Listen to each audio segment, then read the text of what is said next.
High guys, welcome back to talk with Vaishali. आज आपण अशा टॉपिक विषयी बोलणार आहोत. तो टॉपिक आपल्या मनाला एकदम भिडणार आहे. त्या टॉपिकचं नाव आहे की सुरुवात जरी परफेक्ट नसली तरी चालेल, पण स्टार्टिंग करणं खूप गरजेचं आहे. कारण परफेक्ट होण्यासाठी जर आपण वाट पाहत राहिलो तर जे काही आपल्याला थोडं थोडं आता नॉलेज आपण मिळवतोय त्यावरती सुद्धा पाणी पडेल आणि मग पुढे आपण परफेक्टच्या वाट बघण्यात आपला जो वेळ जाणार आहे तो परत आपल्याला मिळणार नाही. आणि जो वेळ जातो त्याचं परत आपल्याला रिग्रेट वाटणार. म्हणजे परफेक्ट होण्याची वाट बघता बघता रिग्रेट होण्याची वेळ नको यायला, म्हणून जे काही येतं ते थोड्यातून सुरुवात केली पाहिजे. आता हे सगळं गोष्ट पटवून देण्यासाठी मी अगोदर माझी स्टोरी सांगते. स्टोरी अशी होती की परफेक्ट होण्याची वाट पाहू नका. म्हणजेच काय की ज्यावेळेस मी हा सेटअप माझा उभा केला त्यावेळेस मी जे आज आहे तेवढी परफेक्ट अजिबात नव्हती. म्हणजे परफेक्ट नाही म्हणता येईल, अजून सुद्धा मी शिकतेच आहे. पण हा आज जो कॉन्फिडन्स आहे तो त्यावेळेस अजिबात नव्हता.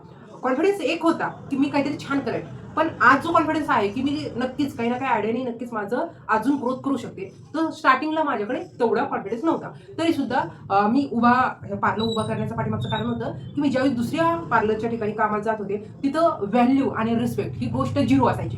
की तुम्हाला जॉबची गरज आहे, तुम्हाला पैशाची गरज आहे, तुम्ही करा काम. पण तो जो रिस्पेक्ट आहे क्लायंटच्या नजरेतून तो मला इथे भेटला.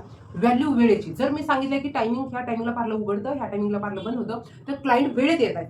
तसं जॉबला जाणं म्हणजे मॅडमने सांगितल्या टायमिंगमध्येच जाणं. जर 5 मिनिटं इकडे तिकडे झालं तर मॅडमचे बोलणे बसणं. तर त्या दोन गोष्टीसाठी मी ज्यावेळेस स्वतःचा सेटअप उभा केला त्यावेळेस मला इतका छान अनुभव नव्हता. मी इतकं छानपैकी स्वतःच्या विचारावरती ठाम नव्हते. पण हा नक्कीच मला काहीतरी छान करायचं आहे ह्या एका विचारामुळे मी माझा सेटअप उभा करू शकले.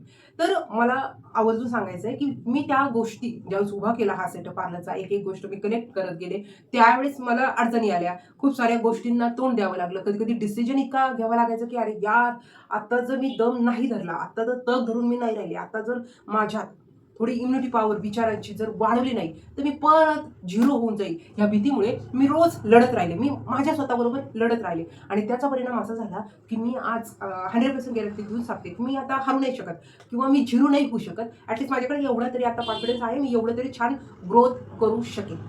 तर जर मी त्यावेळेस असं म्हटलं असतं की नाही मला जमणार नाही, मी एवढी परफेक्ट नाही आहे आणि मला कसं बोलायचं क्लायंटला ते माहीत नाही आहे, जर मी असा विचार केला असता तर आज मी ज्या ठिकाणी आता माझ्या पार्लरमध्ये उभा असते आणि क्लायंट ज्या प्रकारे मला रिस्पेक्ट देऊन बोलतात किंवा मी रिस्पेक्ट देऊन त्यांना सांगत असते, ह्या गोष्टीचा आनंद माझ्याकडून मिस झाला असता आत्ताच्या क्षणाला. त्याच्यामुळे थँक गॉड मी तो डिसिजन घेतला आणि आज इतकं छान माझ्या नसतं पार्लरमध्येच ग्रोथ नाही झाली, फक्त एकच गोष्टीत ग्रोथ नाही झाली, माझ्या विचारात ग्रोथ झाली. माझ्या बॉडी स्ट्रक्चर माझं सगळं बदललं. म्हणजे माझ्या स्पीड वाढला कामाचा. मी एक्सरसाइजला इम्पॉर्टन्स द्यायला लागले. मी वेळेला टाइम टू टाइम कसं काम पूर्ण करेन या पॉईंटकडे लक्ष द्यायला लागले. माझा नजरिया म्हणजे विचार आणि पाहण्याचा नजरिया बदलत जायला लागला. निगेटिव्ह गोष्टी जास्त ऐकायच्या नाहीत. जर आपल्याला काय प्रॉब्लेम आला तर त्या मोजत नाही बसायचे आपल्याला प्रॉब्लेम किती आले. आपण हा विचार करायचा की हा मी सोडू शकते का, तर मी ह्याला कशा प्रकारे सोडवलं पाहिजे.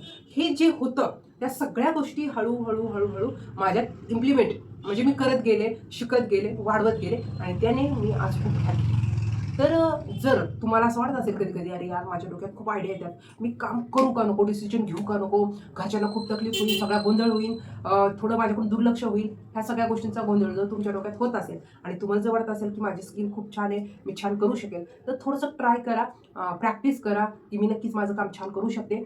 आणि जर तुम्हाला डिसिजन घ्यायचा आहे तर आपली फॅमिली आणि आपलं काम हे कसं जवळ असेल, मी हे कसं मॅनेज करेन ह्या पॉईंटचा पण लक्ष द्या. कारण जेंट्सला ते सोपं जाऊ शकतं, जेंट्स घरातून लवकर जाऊ शकतात, थोडं उशीर आलं तरी चालतात. पण लेडीजच्या बाबतीत असं होतं की डिसिजन घेता येतात, ग्रोथ होण्याची शक्यता आहे, स्मार्ट आहे, पण गोंधळ असा आहे की मग मुलांकडे लक्ष जर देता नाही आलं तर मग त्या पैशाचा उपयोग काय, असं आपण खूप जणांचं ऐकतो आणि मग आपण थांबतो. जर आपल्याला स्टार्टिंग करायची तर आपण घरातल्यापासून करू. मी तर असं म्हणेन, कारण मी सुद्धा घरातूनच पार्लर चालू केलं होतं. मी घरात पार्लर किती ॲटलिस्ट 6 वर्ष चालवलं आणि त्याच्यानंतर मी शॉप घेतलं आणि नंतर पार्लर उभं केलं. त्याच्यामुळे सुरुवात जरी झिरोपासून असेल, सुरुवात जरी एकदम छोट्यापासून असेल ना, ती करणं, ते आवडीने श्री गणेशा करणं खूप गरजेचं आहे. आणि तो श्री गणेशा आज मला खूप छान ठाम विचारावर उभा केलं आहे. त्याच्यासाठी मी माझ्याबद्दल स्वतःबद्दल खूप प्राऊड फील करते. तर तुम्ही आज वेळात वेळ काढून माझा व्हिडिओ पाहिला तर ह्या आजच्या व्हिडिओमधून ॲटलिस्ट तुम्ही एक जरी तुमच्या डिसिजनवर ठाम होऊ शकतात आणि जो डिसिजन घेतलाय त्याच्यावरती काम करण्यासाठी जर ट्राय करत असतात तर तुम्ही सुद्धा खूप छान काही दिवसांनी स्वतःबद्दल प्राऊड फील करू शकता.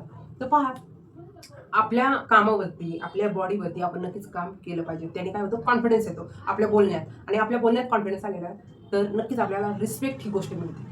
आणि रिस्पेक्ट कोणाला नाही आवडत. मला तर असं वाटतं की आदर ही गोष्ट सगळ्यांना आवडते, छोट्या बाळापासून ते वयस्कर लोकांपर्यंत आदर हा मिळलाच पाहिजे. तर तो आदर मिळवण्यासाठी आपण आपल्यावरती, आपल्या स्किलवरती नक्कीच काम केलं पाहिजे. मला तर खूप आवडतं, कारण आपण जितकं बिझी असतो, आपल्या कामात रंगून जातो, तितका तो दिवस खास वाटायला लागतो. तर हे सगळं मॅनेज करायला खूप डेअरिंग करावं लागते.